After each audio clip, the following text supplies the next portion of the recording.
respect the flag. That's all I can say. But in a way, everybody has ways of dealing with death. And that nurse, she was like, she goes, well, she says, that's why, she goes, that's why I have, the final say on whether to pull her, the plug on her parents or whatever. And she said, I'm so glad, she says, that I'm going to have to make that decision. She says, that'll be an easy decision to make or whatever.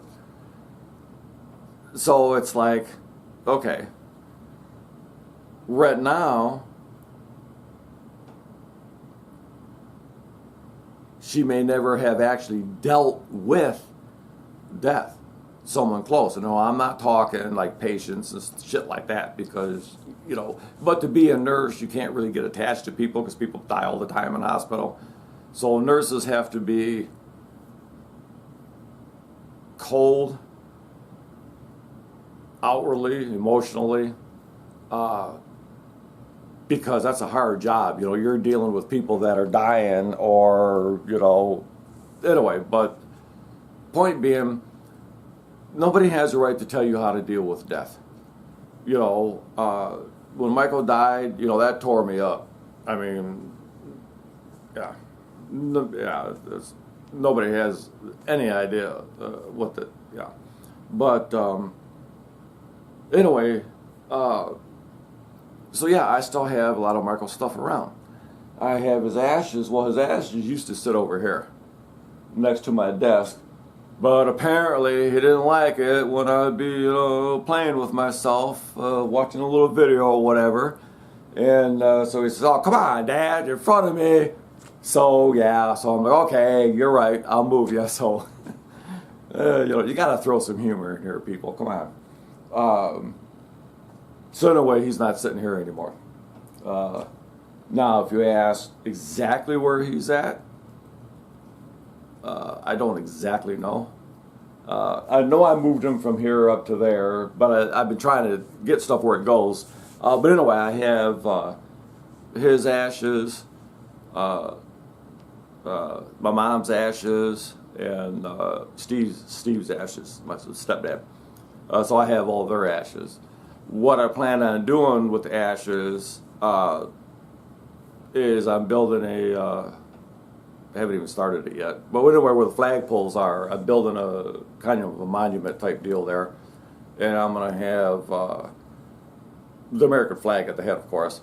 And then I'm going to have an Army flag for my dad, and it'll have a brass plaque when he served in the military. And, his age, from when he born to died. And then I'll have another one for Michael, so his ashes will be in there, Steve's ashes will be in there, and I'll put my mom's ashes with his. And then I'll leave a little crypt thing for me, so my ashes can go in there when I bite it. But anyway, that's what I want to do with their ashes. And to me, doing something like that is good because then it's going to be there for many, many, many, many years. But anyway, when my brother Dave died, it bothered me for a minute or two. So I just went outside and had some words with him. And so anyway, but it didn't really bother me that much. But with Dave, you expected it. He was a heavy drinker, smoker, non-filtered since he was a kid. And I thought he would die of, liver failure from all that drinking, but he had a badass liver apparently. But anyway, when he died, his wife, called me. I see Dave's number come up, and it was his wife, and I'm like, fuck. You knew it was bad news. But it didn't really bother me that much. Same thing when my mom died. It was like, she died. what could make it worse for people, also, I know this video is long, but you can fast forward past the part you don't want to watch. Like, I watched my grandmother slowly die. So anyway, after she died, me and my mom had a little discussion, and it was agreed that if she went into where she couldn't take care of herself and went into one of those places, that when she reaches the point to where she's like kind of fucked in the head, speaking, brain, whatever, that I would not watch her rot away like that. And it was agreed upon. She was like, no. She says, I went through that with, my mother, my grandmother. And she goes, no. She says, I don't want you to see me like that. And so I didn't. Some people felt, oh, how could he not go see her? Because it was what was agreed upon. That's why. We had already said whatever needed to be said had already been said. China virus, run! Oh, I need to cough into the lens. Oh no, you're going to get it over the internet. Oh, YouTube's going to take it down now and say, oh, inaccurate information. I was joking, YouTube guys, girls, non-gender, whatever the hell you are. But anyway, so her death didn't bother me, and I really, really was shocked at how much Michael's death bothered me. I don't really know exactly why. I mean, I was close to him, of course. And I knew Michael was dying. I mean, there was no, well, he's got another 10, 20, 15 years. No, I knew that. So basically, I was helping take care of him back at Joint Base Andrews for 20 months. Would I do it again? Absolutely. Because it's what parents do. A lot of parents don't, apparently. But I'm like, and Michael would laugh because I was like, what dads do. There were several times on base, like when I was talking to the one first shirt, and he was kind of being a dick. No, it wasn't the first shirt. It was the housing guy for the barracks. I forget what they call him. Anyway, and he said something to me, and I'm like, it's what dads do. And Michael laughed because it's like, yeah, he never heard that before. And it's like, yeah, that's my answer. So anyway, I was taking care of him. Anyway, I knew he was in bad shape. I knew he was dying. There was no way around that. It was going to happen. And then when it finally happened, it tore me up pretty. At first, it didn't. At first, it didn't really bother me because I'm like, okay, it's finally over. He doesn't have to suffer anymore. The pain that, some people, you're in pain. Everybody has a different threshold for pain. Everybody has a different level. That's why that stupid chart. From 1 to 10.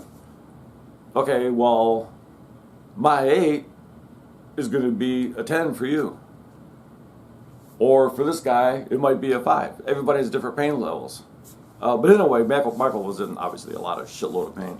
But anyway, and I did. Mark got the bed, the dresser, a lot of Michael's clothes that were out there. I gave him his Xbox, his PS2, gave him, all that. Because I had no use for it. And it's like, I don't play Xbox. I don't use the only games I play, are on the computer. So anyway, I know, like I said, some people felt that was, rushing it. No, I don't think it was. That was just the way it was. Me and Michael used to joke about who dies first, what we would do with all this stuff. And it was just funny, we used to joke about it. But anyway, I know somebody else whose husband died, and his liver gave out, and she can deal with it in a way she wants. I don't know if she knew, what was going on, that he was actually dying, that his liver was taking a crap. I knew a few years back. Anyway, he'd come out here, they'd come out here, and me and him had a little chat, and so he knew roughly how long he had if he didn't quit drinking. But he didn't want to quit drinking. Bottom line, when you want to quit something, nobody can do it for you. Nobody can talk you into it. You have to really want to stop that habit. He really didn't want to. So it's almost like, okay, he knew the alcohol was eventually going to kill him. So technically, is that like, you're killing yourself? So does that mean you're committing suicide just slowly? So it's like, it's like if a cancer is killing you, you choose not to go through all the chemotherapy and all the other treatments because you only have a 10% and you want to spend the last 10% of your life, the last few days or whatever, doing what you want instead of being sick. Does that mean you're killing yourself? Does that person commit suicide because they don't want to go through that treatment? I knew a girl who had stage 4 cancer, and she knew she was dying, and I don't know how she felt when she was by herself, but when I would see her, I would still joke with her, she would joke and laugh, so it was like she knew she was dying, it was stage 4, she didn't have too much longer left. But she was trying to enjoy it. So people who know they are dying, it's like, okay, here's the death sentence. You are dying. You ain't going to survive. Each person that's told that, they could all be dealing with death differently because it's their own death. It's like, okay, I know I only have a few days to survive, to live, or a few weeks, or months, or a couple of years, or whatever. But anyway, and it's always, well, it gets easier. What? No. Okay. You learn to deal with the pain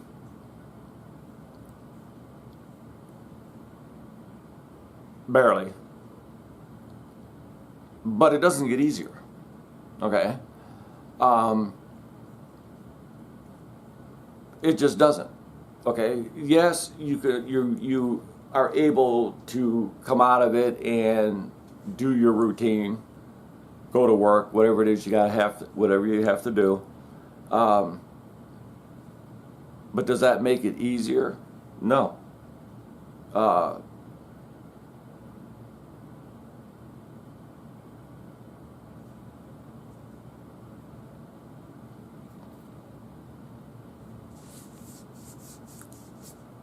Sorry.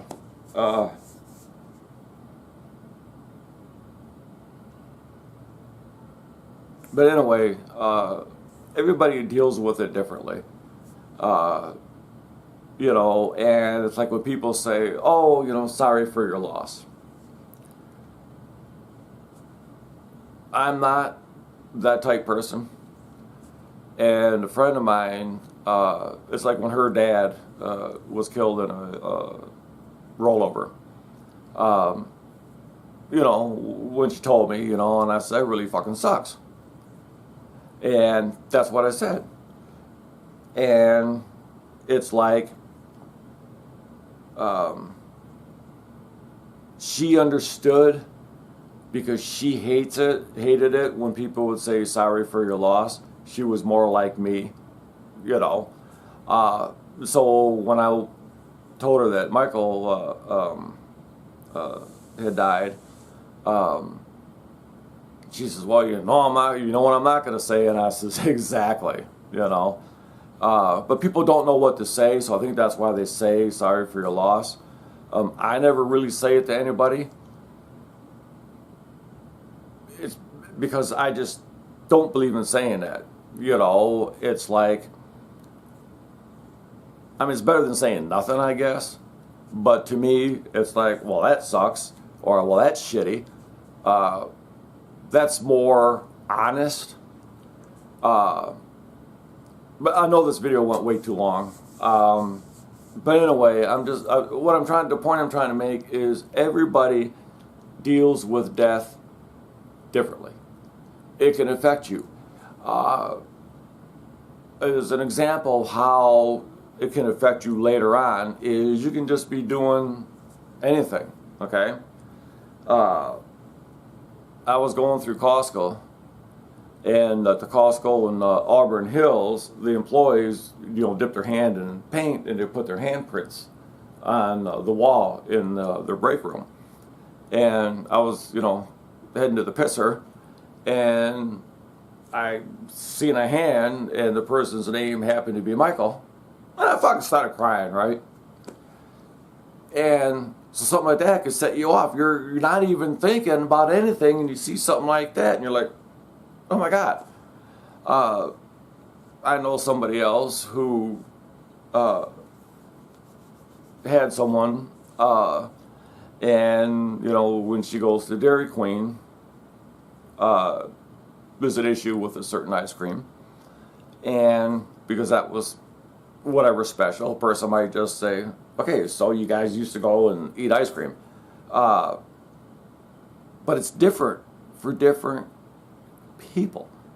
So people need to be more understanding on how this person deals with death and this person dealing with a pet death, whether a sibling, a child. Michael, wasn't really, he was 28, but so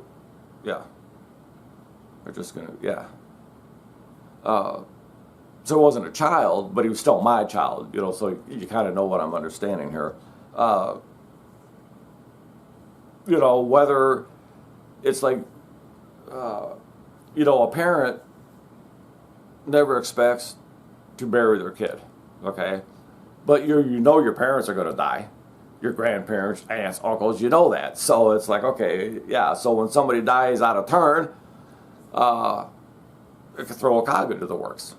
But in a way, I just want to say, everybody deals with death differently.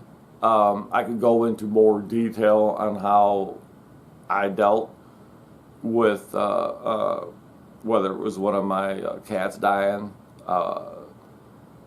Michael, Mom, Steve, my stepdad. But in a way, the point is, cut people slack, okay? Nobody has a right to tell any other person who's lost a dead one, who has somebody, close to them, the loss of that love, whether family member, husband, wife, girlfriend, boyfriend, girlfriend, whatever it happens to be.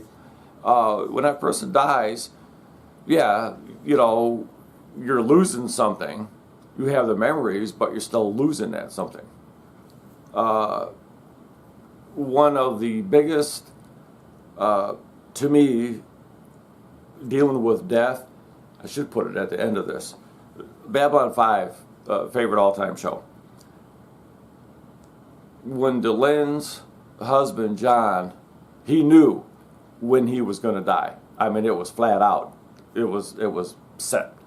And when he knew the time was up, he left, went out to the rim.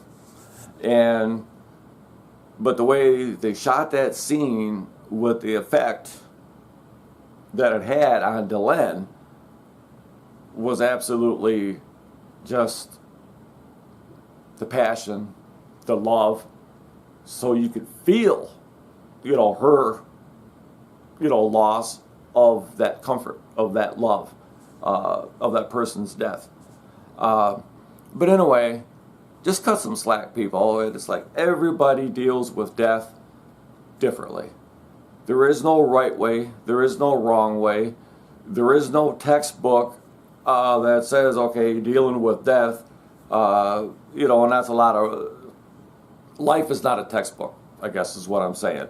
So when you go to college for any kind of mental health field, then you get out into the real world, it's not a textbook out there. And whether you're dealing with veterans, especially veterans, man, a lot of us are fucked up. And, but a lot of regular people are fucked up, So, but anyway,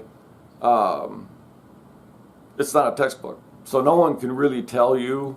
You can ask, you can, if you're religious, highly religious, you can pray to God to help guide you through this, terrible death in the family.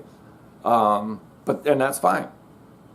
It's really whatever makes you feel comfortable enough to deal with that person's death. That's what counts. Whatever gets you through it. Crying, talking about the person, looking at the videos, and it's like, yeah, you look at videos and that, you don't think that's upsetting, okay? That upsets a person. That person just died, and somebody's sending you pictures of that person or videos or whatever. That makes you feel worse. It's like, well, man, what the fuck, man? That person just died. Now you're